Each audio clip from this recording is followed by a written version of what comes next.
भगवान बुद्ध ने अपने उपदेशों और कथाओं के माध्यम से समाज को धन और ज्ञान के सही उपयोग और महत्व को समझाया। उनकी शिक्षाओं में ये स्पष्ट है कि धन और ज्ञान दोनों ही साधन हैं, जिनका उपयोग सही दिशा में किया जाए तो वे समाज और व्यक्तिगत जीवन में सुख और शांति का मार्ग खोलते हैं।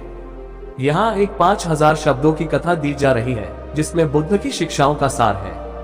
कथा, धन और ज्ञान का संतुलन। बहुत समय पहले मगध राज्य में एक धनी व्यापारी रहता था, जिसका नाम धनसेन था।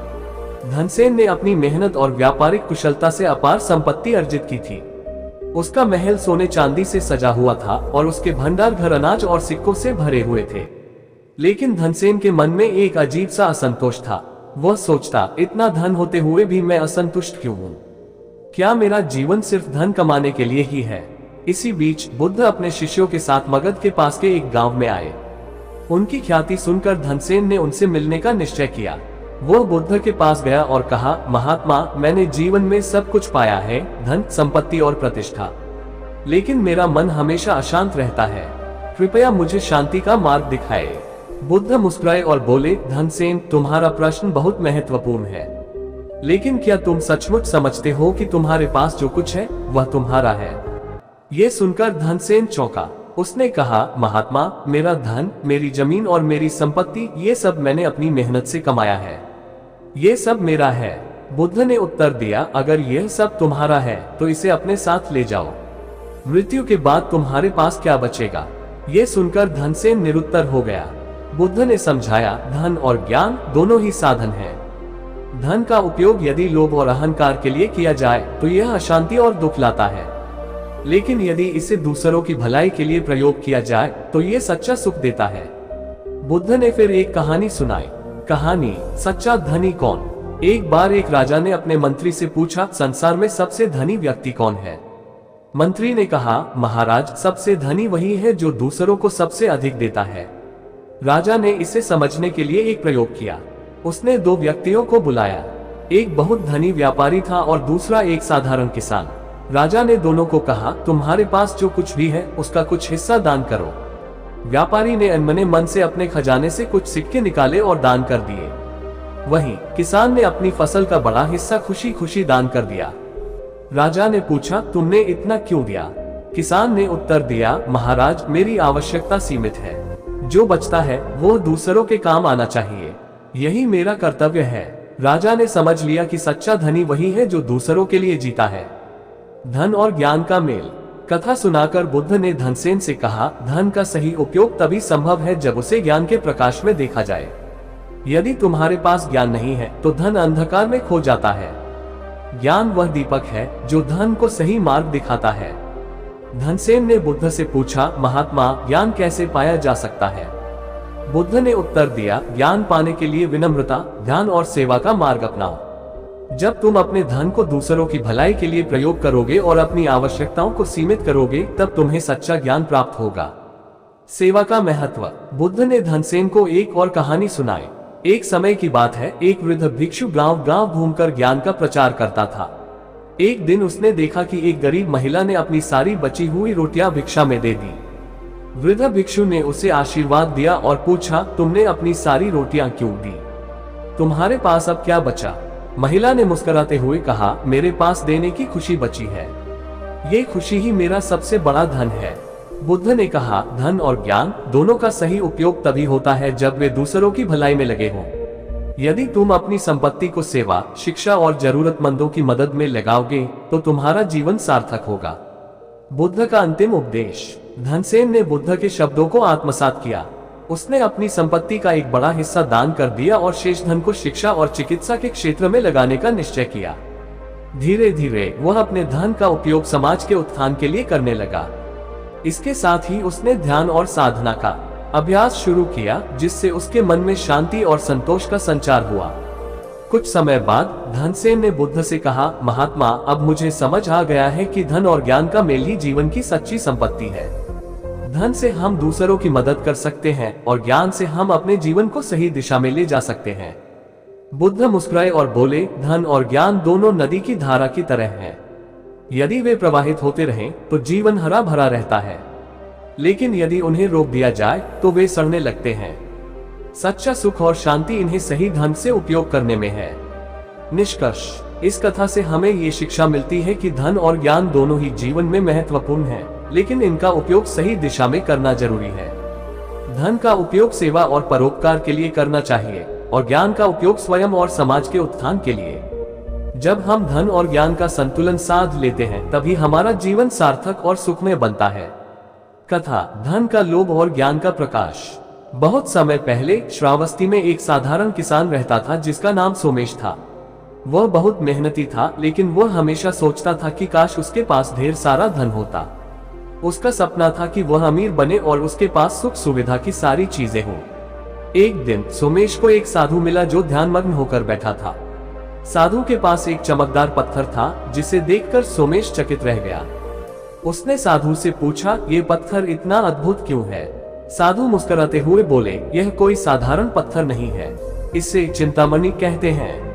ये जो भी मांगा जाए उसे पूरा कर सकता है, लेकिन इसे केवल वही संभाल सकता है जो लोभ और अज्ञान से मुक्त हो। सोमेश ने लालच में आकर साधु से वह पत्थर मांगा। साधु ने कहा, यदि तुम्हें ये पत्थर चाहिए तो तुम्हें एक परीक्षा से गुजरना होगा। पहले ज्ञान प्राप्त करना होगा, फिर मैं तुम्हें ये पत्थर दूंगा। ज्ञान की पहली परीक्षा। साधु ने सोमेश को कहा, पहली परीक्षा यह है कि तुम अपने सबसे प्रिय धन का त्याग करो। जो चीज तुम्हें सबसे प्रिय है उसे छोड़कर आओ। सोमेश ने सोचा, मेरे पास तो बस मेरी जमीन और मेरा परिवार है, लेकिन मैं इस पत्थर के लिए कुछ भी त्याग सकता हूँ। उसने अपनी जमीन बेच दी और परिवार को छोड़कर साधु के पास लौटा। साधु ने पूछा, क्या तुम्हें त्याग करने में दुख हुआ? सोमेश ने कहा, हाँ, लेकिन मैं पत्थर पाने के लिए कुछ भी कर सकता हूँ। साधु हंसते हुए बोले, त्याग का अर्थ है लोभ और मोह से मुक्त होना, लेकिन तुम्हारा त्याग भी लोभ से प्रेरित है, इसे त्याग नहीं कह सकते। ज्ञान की दूसरी परीक्षा। साधु ने सोमेश को दूसरी परीक्षा दी। उन्होंने कहा, इस बार तुम्हें उन लोगों की मदद करनी होगी जो तुम्हारे लिए कुछ नहीं कर सकते। क्या तुम बिना किसी स्वार्थ के दूसरों की सहायता कर सकते हो? सोमेश को ये कठिन लगा। उसने गांव के गरीबों की मदद करना शुरू किया। पहले तो उसे इसमें आनंद नहीं आया, लेकिन धीरे धीरे उसने देखा कि दूसरों की मदद करने से उसके मन में शांति और संतोष का अनुभव हो रहा है। वह समझने लगा कि सच्चा सुख दूसरों के चेहरे पर मुस्कान लाने में है। अंतिम परीक्षा और ज्ञान का प्रकाश। साधु ने सोमेश से आखिरी परीक्षा के रूप में कहा, अब तुम्हें अपने भीतर झांक कर देखना होगा। अपने अंदर छिपे क्रोध, ईर्ष्या और लोभ का सामना करो। जब तक तुम अपने मन को शांत नहीं करोगे, तुम्हें ये पत्थर नहीं मिलेगा।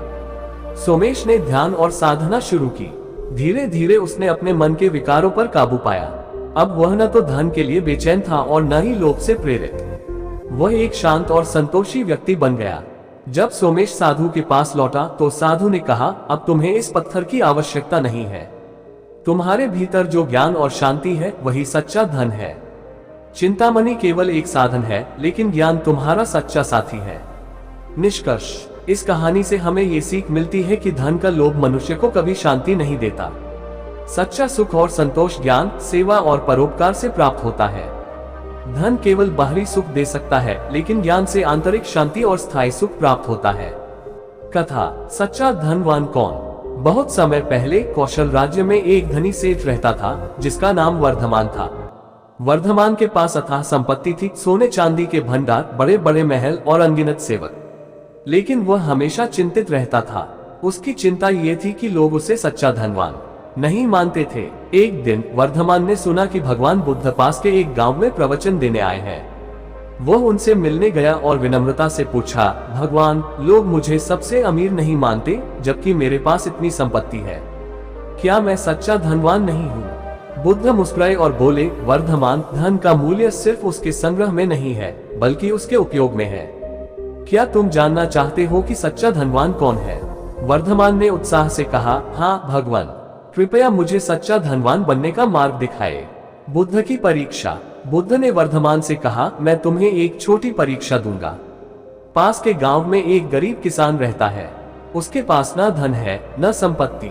अगर तुम उसे सच्चा सुख दे सको तो मैं मान लूंगा कि तुम सच्चे धनवान हो। वर्धमान ने सोचा कि यह काम तो बहुत आसान है। वह ढेर सारा धन लेकर किसान के घर पहुंचा। किसान का नाम रामू था। रामू एक साधारण आदमी था जो दिन रात मेहनत करता था, फिर भी मुश्किल से अपना पेट भर पाता था। धन का लोभ। वर्धमान ने रामू को ढेर सारे सोने के सिक्के दिए और कहा, अब तुम अमीर हो गए, तुम्हें मेहनत करने की जरूरत नहीं है। रामू पहले तो बहुत खुश हुआ, लेकिन कुछ ही दिनों में उसका जीवन बदलने लगा। वह अपने धन को सुरक्षित रखने के लिए चिंतित रहने लगा। उसने सोचा, अगर किसी ने मेरा धन चुरा लिया तो, अगर मैं बीमार हो गया तो। धीरे धीरे रामू का मन अशांत रहने लगा। वह न ठीक से खा पाता था, न सो पाता था। कुछ समय बाद रामू ने वर्धमान को उसका सारा धन वापस कर दिया और कहा, सेठ जी, इस धन ने मुझे केवल चिंता और डर दिया है। मैं पहले गरीब था लेकिन खुश था, अब मुझे ये धन नहीं चाहिए।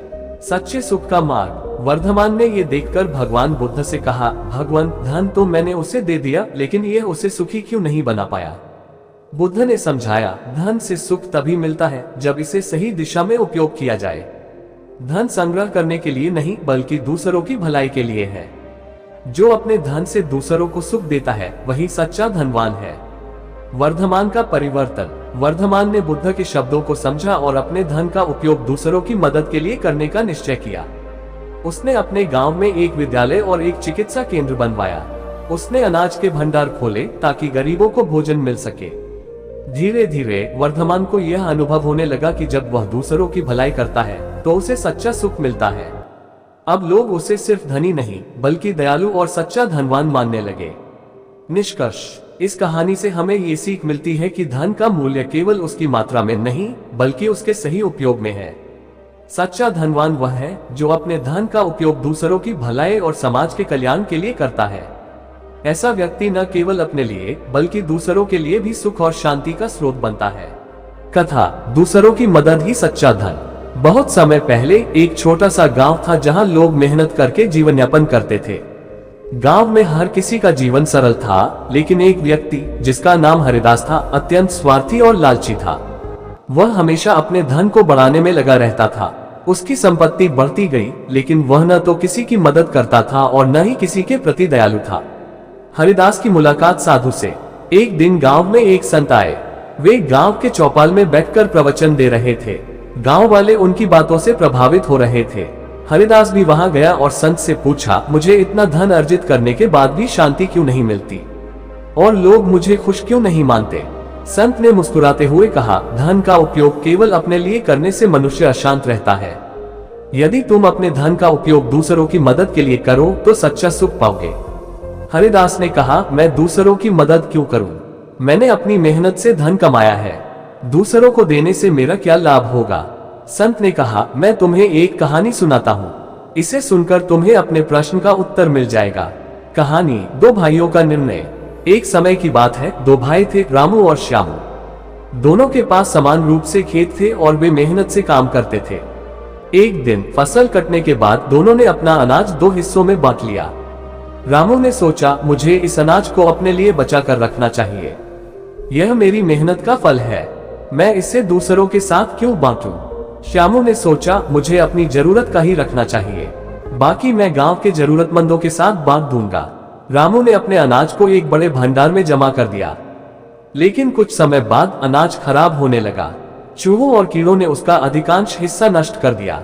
रामू दुखी हो गया। दूसरी ओर श्यामू ने अपना अनाज जरूरतमंदों में बांट दिया। इससे गांव के लोग उसके प्रति आभारी हो गए। कुछ समय बाद जब श्यामू के खेत में सूखा पड़ा तो गांव वालों ने उसकी मदद की और उसे भोजन दिया। श्यामू को ये समझ आया कि दूसरों की मदद करने से वही मदद लौटकर वापस आती है। हरिदास का बदलाव। संत ने कहानी सुनाकर हरिदास से कहा, रामू की तरह न बनो। धन संग्रह करने से वह सड़ जाता है। धन का सही उपयोग दूसरों की मदद में है। जब तुम दूसरों की भलाई करोगे तो सच्चा सुख और सम्मान तुम्हें प्राप्त होगा। हरिदास को ये बात समझ आ गई। उसने अपने धन का उपयोग गांव में एक कुआं बनवाने, गरीबों के लिए भोजन का प्रबंध करने और बच्चों के लिए स्कूल खोलने में किया। धीरे धीरे उसका मन शांत होने लगा और गांव वाले उसे सम्मान से देखने लगे। निष्कर्ष। इस कहानी से हमें ये सीख मिलती है कि धन संग्रह करने से नहीं, बल्कि उसे सही दिशा में उपयोग करने से उसका वास्तविक मूल्य पता चलता है। दूसरों की मदद करना ही सच्चा धन है। जो अपने धन और संसाधनों को परोपकार के लिए लगाता है, वही जीवन में सच्चा सुख और शांति पाता है। अगर आपको ये कहानी और इसके संदेश पसंद आए तो इसे लाइक करें, शेयर करें और हमारे चैनल को सब्सक्राइब करना न भूलें।